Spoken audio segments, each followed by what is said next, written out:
చలో జగిత్యాల అంటోంది గులాబీ దళం. తమ పార్టీ అధినేత కేసీఆర్ సభ కోసం బీఆర్ఎస్ నేతలంతా చలో జగిత్యాల అంటున్నారు. జీవన్ రెడ్డి చేరికతో జగిత్యాల బీఆర్ఎస్ కు కొత్త బలం రాబోతోంది.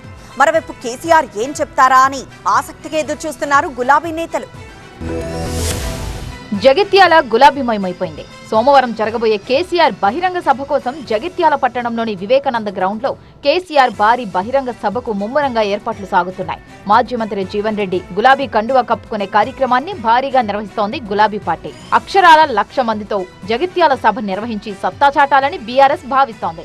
బీఆర్ఎస్ వర్కింగ్ ప్రెసిడెంట్ కేటీఆర్, మాజీ మంత్రి హరీష్ రావుతో పాటు ఉమ్మడి కరీంనగర్ జిల్లా నేతలంతా ఈ సభపైనే ఫోకస్ పెట్టారు. జగిత్యాల, ధర్మపురి, కోరుట్ల, చొప్పదండి, వేములవాడ నుంచి భారీగా జన సమీకరణ చేస్తోంది గులాబీ పార్టీ. కాంగ్రెస్ సీనియర్ నేత మాజీ మంత్రి జీవన్ రెడ్డి కేసీఆర్ సమక్షంలో జగిత్యాల బహిరంగ సభ వేదికగా గులాబీ కండువా కప్పుకుంటారు. జీవన్ రెడ్డితో పాటు ఆయన అనుచరులు కూడా పెద్ద సంఖ్యలో కారు పార్టీలో చేరబోతున్నారు. జీవన్ రెడ్డి చేరిక కోసం సభ అయినప్పటికీ చాలా రోజుల తర్వాత కేసీఆర్ బయటకు వస్తుండటంతో ఆయన ఏం మాట్లాడతారో అంటూ ఆయన అభిమానులు, గులాబీ శ్రేణులతో పాటు తెలంగాణ ప్రజలంతా ఆసక్తిగా ఎదురుచూస్తోంది.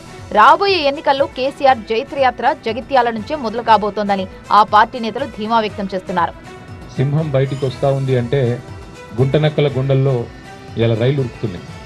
కేసీఆర్ గారు ఒక సంవత్సరం తర్వాత ఒక బహిరంగ సభకు వస్తున్నారంటే ఎన్నో రకాల కుట్రలకి, కుతంత్రాలకి తెరలేపి కాంగ్రెస్ ప్రభుత్వం జగిత్యాలలో జరగబోతున్న జైత్రయాత్రను అడ్డుకునే ఒక చిల్లర ప్రయత్నం చేస్తా ఉంది. కేసీఆర్ సభకు అడ్డంకులు కలిగించే ప్రయత్నం కూడా చేస్తున్నారంటూ ఆరోపిస్తున్నారు బీఆర్ఎస్ నేతలు. ఆయన ఇక్కడికి వస్తుంటే కోరుట్లకెళ్ళి వచ్చేటోళ్ళందరికీ ఇక్కడికి రానియకుండా రోడ్డు దవుతారట. 3 ఏళ్లకెళ్ళి యాదికి రాలే రోడ్డు, ఇప్పుడే యాదికి వచ్చింది సడన్ గా. జగిత్యాల నుంచే మళ్ళీ బీఆర్ఎస్ జైత్రయాత్ర మొదలైతుంది, దండయాత్ర మొదలైతుంది. రేవంత్ రెడ్డికి భరతం పట్టడానికి తెలంగాణ ప్రజలు మరి రంగం సిద్ధం చేసినారని ఒక వాతావరణం వస్తుందని ఆయనకు భయం పట్టుకుంది.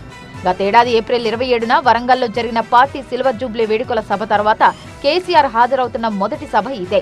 అంటే దాదాపు ఏడాది తర్వాత కేసీఆర్ బహిరంగ సభలో పాల్గొనబోతున్నారు.